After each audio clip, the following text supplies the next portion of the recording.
Family. Ini saya ada dekat pantai Aceh Barat. Inilah pantai dia. Besar, lebar, bersih. Yang ini ombak dia besar juga. Inilah suasana dia.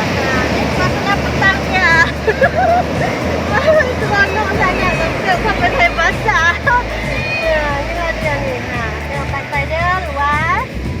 Laut dia pun elok.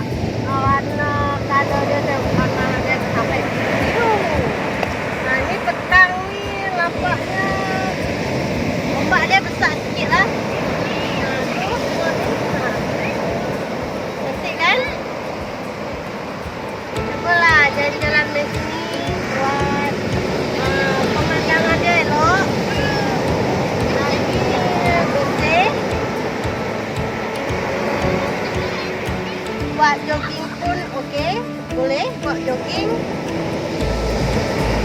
Tapi banyaklah budak-budak lelaki yang jogging dekat sini. Banyak juga yang duduk-duduk dekat pantai dia. Banyak juga seafood. Lepas tu ketam yang kecil-kecil tu. Lepas tu suasana dia dengan elok sangat. Contoh dengan lampak langit dia warna kuning dengan kabut petangnya tu dengan kabut ada bendung-bendung sikit. Suasana dia memang elok sangat.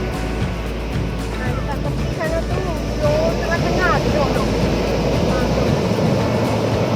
Pantai Aceh Barat.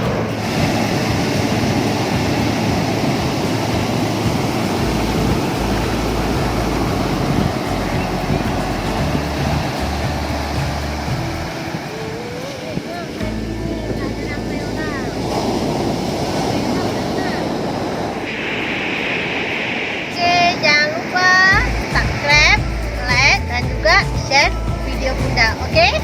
Assalamualaikum warahmatullahi wabarakatuh.